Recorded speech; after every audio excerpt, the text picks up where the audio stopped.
Hai, jumpa dengan saya Dr. M di Sekolah Kehidupan. Kali ini topik kita seru banget. Bahaya akibat terlalu lama bermuka dua. Jadi lupa diri sejati. Mari kita lihat fenomena di sekitar kita. Betapa langkanya ketulusan. Ternyata, terutama menjadi seorang dewasa, untuk bisa menjadi diri sendiri di tengah lingkungan sosial, ekspektasi dari orang lain yang begitu kompleks, seringkali menjadi sulit. Sehingga ada bentuk-bentuk perilaku bermuka dua, supaya menyamarkan perasaan kita yang sebenarnya. Konsekuensinya, ketidaktulusan. Fenomenanya Anda bisa cek di sekitar Anda. Sekarang mari kita kupas bersama. Perilaku bermuka dua melibatkan menunjukkan kepribadian seperti persona yang berbeda kepada individu yang berbeda atau kelompok yang berbeda. Contoh, misalnya di dalam keluarga, saya menunjukkan perilakunya seperti ini. Kalau di tengah keluarga, saya nggak pakai filter ngomongnya. Tapi giliran saya di tempat ibadah, saya ketemu orang kantor, saya ketemu orang terlihat manis banget. Nah, contohnya itu gitu ya, menunjukkan perilaku yang berbeda kepada orang atau kelompok yang berbeda, ingin menunjukkan persona yang berbeda kepada orang yang berbeda. Itu satu.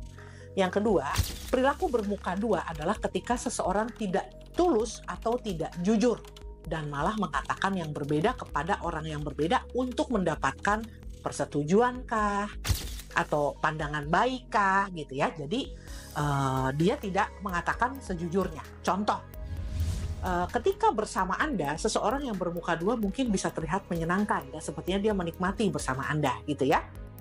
Tetapi kemudian ketika Anda udah pergi gitu ya, Anda mungkin tidak tahu, taunya belakangan, orang itu bilang, gila ya si Mona tuh bosenin banget, gue males banget loh sama dia. Padahal ketika saya sama dia, itu dia baik-baik aja. Dia menunjukkan kayak dia atentif gitu ya, kami berdiskusi dengan menyenangkan gitu. Tapi begitu sudah saya pergi, saya dengar dari orang lain bahwa dia ngomong, Mona tuh orangnya menyebalkan, membosankan. Ya, contoh itu ya, itu yang paling gampang. Nah, bermuka dua itu mencakup berpura-pura menjadi teman seseorang, ya. Kalau di depan orang tertentu ya, aku berpihak padamu, aku adalah temanmu. Tapi di belakangnya seringkali melawan atau ngomongin lah minimal, ya, bukan melawan kayak misalnya mau menyakiti mungkin, tapi kemudian ngomongin, ya. Nah, seringkali hal ini dimotivasi oleh kepentingan pribadi dari orang tersebut, berusaha mendapatkan dukungan atau menghindari konflik. Seperti yang kita pernah bahas juga ada di beberapa episode yang terkait dengan people pleasing, ya, itu juga kita seringkali ingin mendapatkan persetujuan orang. So, itu yang dilakukan, itu salah satu wujud bermuka dua. Nah, pertanyaannya apa dampaknya kalau kita bermuka dua? Ya, pada diri sendiri, ketika terus-menerus itu dilakukan di mana-mana seperti itu, kita tidak jujur pada diri kita sendiri, kita tidak tulus, gitu. Kemudian ada kebingungan identitas. Ya, kita jadi bingung sebetulnya saya ini gimana sih? Karena terus-menerus dilakukan dalam jangka waktu yang panjang, bisa bingung. Kita sendiri bisa bingung, sebetulnya saya ini siapa? Sebetulnya saya itu perasaannya gimana? Sebetulnya saya pengennya apa? Lalu yang kedua, dampak terhadap diri sendiri udah pasti capek, kelelahan, karena itu membuat kita tertekan sebetulnya melakukan itu. Ya, bagaimanapun kan bohong itu lebih susah ya daripada jujur ya. Karena kalau bohong tuh kita mikirnya dua kali nih, wah gimana bohong, kemudian mempertahankan kebohongan itu biar nggak ketahuan kan. Jadi dua kali. Kalau orang jujur enak-enak aja, gue nggak mau, gue capek, kelar. Tapi kalau kita bilang, oh gitu ya, sebetulnya aku tuh sibuk lah, apalah, tapi ya sudah deh gue ikut, misalnya gitu ya. Itu kan bohong tuh, harus pikirin alasannya harus meyakinkan ya. Enak kan bilang, aduh sorry gue capek, gue gak bisa ikut dan gue gak mau ikut gitu ya. Itu jujur lebih enak, kelar gitu ya. Tapi kalau yang bermuka dua pastinya capek. Lalu hilangnya ketenangan batin, dia jadi gak tenang. Aduh gimana nanti kalau orang itu ngerasa, gimana kalau nanti ketahuan, gimana kalau tenang batin. Lalu secara interpersonal, Bermuka dua itu banyak merusak hubungan interpersonal. Adanya ketidakpercayaan, konflik, bahkan bisa berantem. Jadi lu tuh sebetulnya gimana? Gue tuh pengen lu tuh jadi diri lu sendiri. Gue nggak mau deh lu manis-manis di depan gue, hanya sekedar lip service. Gue pengen tahu sebetulnya lu gimana. Nah, orang-orang yang dalam relasi yang dalam akan membutuhkan itu. Tidak mau mereka relasi yang bermuka dua, kan gitu ya. Pengennya tahu orang itu sebenarnya gimana.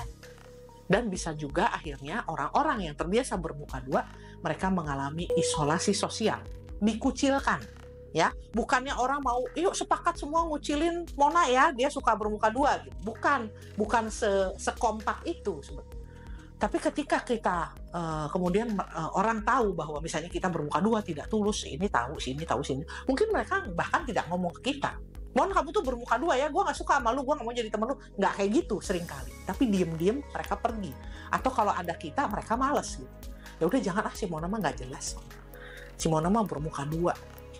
Dia gak tulus orangnya, hati-hati ya kalau sama dia. Nah, itu lebih parah, isolasi sosial. Lalu efek pada kesehatan mental juga ada ya sahabat ya. Kita jadi mudah cemas, lebih mudah depresi, lalu mengalami masalah dan gangguan tidur. Karena tadi ketidaktenangan. Golar-goler, mau tidur, nggak tidur-tidur. Nah, lalu bermuka dua tadi itu dianggap sebagai perilaku tidak jujur dan tidak terhormat. Ya, yang mengakibatkan rusaknya reputasi. Reputasi kita bisa rusak kalau kita dicap, weh, bermuka dua tuh, hati-hati. Dan dapat menyebabkan perselisihan masyarakat atau sosial karena dianggap sebagai pengkhianatan. Bermuka dua terkesannya ya sehari-hari banget ya sahabat ya, tapi bisa aja lebih serius ketika kita berhadapan dengan konflik-konflik yang lebih besar dan yang lebih sensitif. Itu bisa jadi masalah dan itu bisa dianggap, wah ternyata bermuka dua itu dianggap sebagai pengkhianatan. Kamu membohongi, kamu berkhianat, kamu ternyata tidak seperti yang kamu katakan gitu ya, mengkhianati kami. Itu bisa, sangat mungkin bisa terjadi. Nah, sekarang apa bedanya bermuka dua dengan hipokrit? Mungkin sahabat pernah dengar istilah munafik. Ada nggak bedanya antara muka dua dengan munafik? Kita ngelihat sebelum perbedaan, kita lihat dulu persamaannya ya sahabat. Persamaannya sama-sama tidak tulus, sama-sama tidak jujur, sama-sama tidak mengungkapkan pikiran dan perasaannya yang sebenar. Itu samanya. Nah, bedanya muka dua ini sifatnya lebih umum ya, diterapkan pada lebih banyak situasi sosial ya. Jadi kalau muka dua itu bisa kita pakai dimanapun ya, dalam sehari-hari itu kita bisa muka dua. Sedangkan kalau munafik itu biasanya lebih ke isu moral tertentu ya, secara prinsip, benar salah, nilai luhur, di mana munafik dalam tanda petik atau orang suka bilang hipokrit itu pengen terlihat lebih baik, lebih mulia, lebih suci dari dirinya yang sebenarnya. Nah, jadi sebetulnya hipokrit atau munafik itu bagian dari bermuka dua yang lebih spesifik. Karena itu menyangkut tentang, wah ya nggak mau lah aku dicap bahwa aku nih nggak bener. Aku nih dianggap mendukung ini atau anti ini. Gua nggak mau. Gua harus terlihat lebih baik, lebih ideal. Itu hipokrit. Bagian dari bermuka dua. Di mana bermuka dua bisa diterapkan secara lebih umum, begitu ya.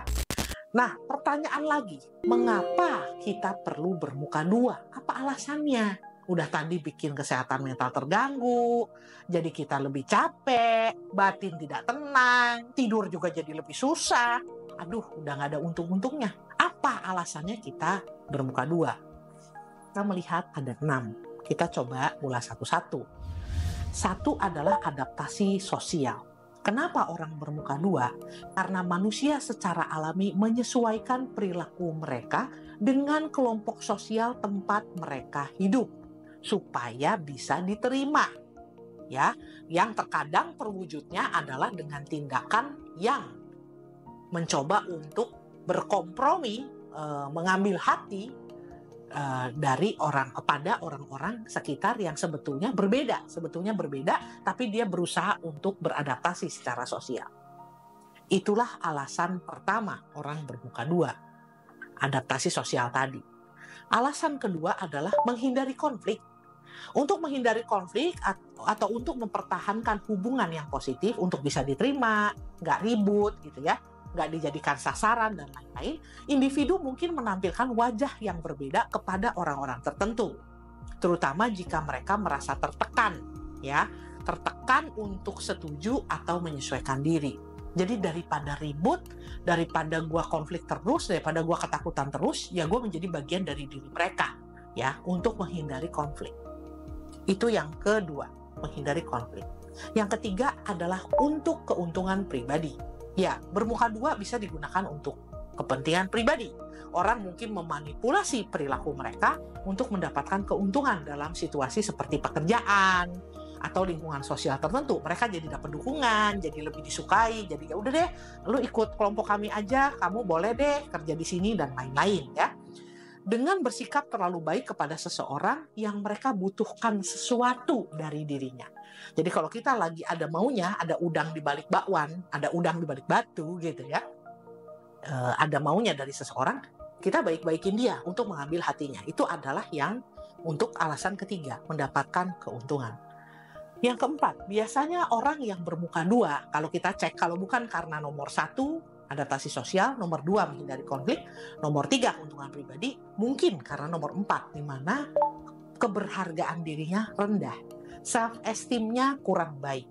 Ya, orang dengan harga diri rendah mungkin merasa perlu menampilkan citra yang lebih diinginkan oleh orang lainnya, yang sesuai dengan ekspektasi di luarnya, gitu ya, agar disukai orang lain, yang menyebabkan kadang-kadang hal tersebut tidak konsisten dalam perilaku. Kenapa? Karena tujuannya untuk meningkatkan citra dirinya aja, gitu ya, pada waktu itu. Yang kelima, orang bermuka dua karena takut dihakimi, takut dikritik, takut ditolak, gitu ya. Itu sehingga mereka perlu menyembunyikan pendapatnya, menyembunyikan perasaannya dari orang-orang tertentu. Dan yang terakhir, nomor 6, kenapa orang bermuka dua? Kebanyakan karena kurang kesadaran diri. Bahkan orang kadang-kadang tidak menyadari bahwa kok saya ini di setiap situasi yang berbeda, ketemu kelompok yang berbeda, orang yang berbeda, saya kok berbeda ya. Ya, sehingga itu suatu perilaku memang bermuka dua tapi tidak disengaja. Ya, bukan untuk tujuan yang lain-lain, tapi memang dia nggak sadar. Sebetulnya ya gue ini tidak menjadi diri gue loh, gitu ya. Kurangnya kesadaran diri, kurangnya menemukan siapa dirinya yang sebenarnya, kurangnya mengeksplor jati diri.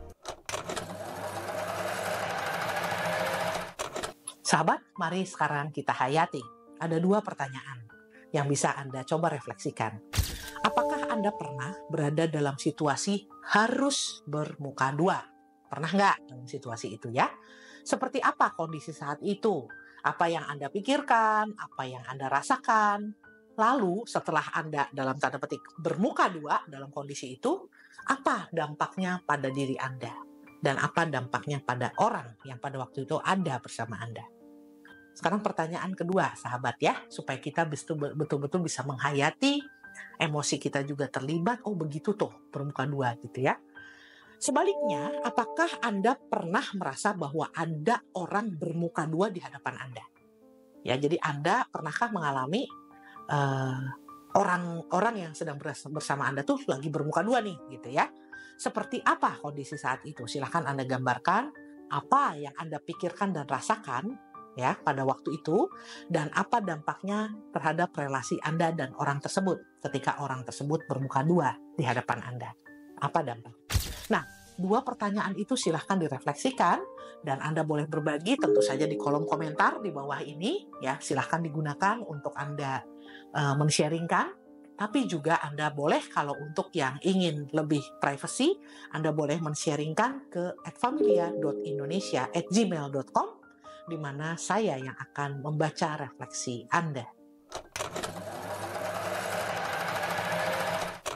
Nah, sekarang hand to hand, action. Bagaimana supaya kita bisa lebih tulus?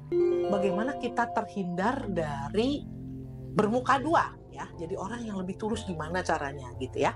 1, ini mungkin cara yang ya ampun ya gampang banget lah ya kalau nasihat. Tapi betul, ini adalah tips yang paling oke untuk menghindari bermuka dua, jujur sama diri sendiri. Itu memang sesuatu yang paling paling gampang diucap ya, tapi susah. Tapi jujur pada diri sendiri sesuatu yang sangat rasional, di mana orang tidak tulus dan bermuka dua karena dia tidak jujur pada dirinya sendiri. Kalau dia jujur pada dirinya sendiri, dia lebih tulus, terhindar dari bermuka dua.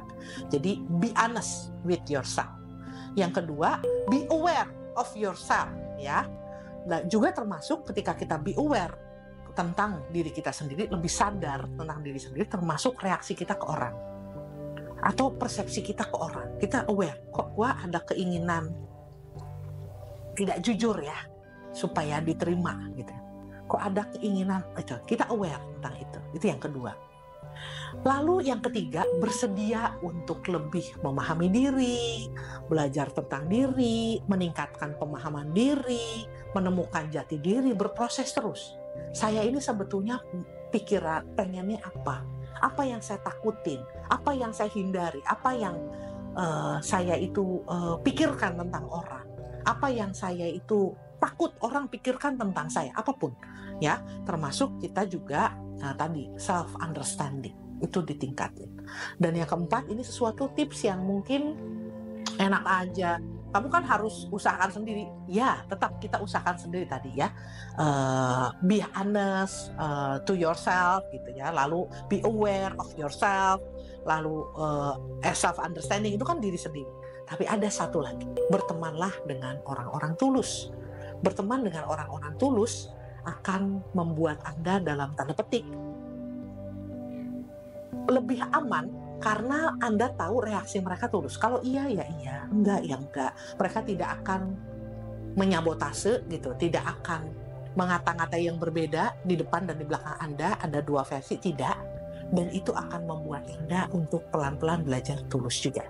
Jadi yang keempat, ini sangat berharga kalau Anda punya orang-orang di sekitar kita, berteman, berinteraksi dengan orang-orang yang tulus. So, sahabat, selamat memelihara ketulusan. Terima kasih atas kebersamaan kita. Sampai jumpa di sekolah kehidupan berikutnya. Bye-bye.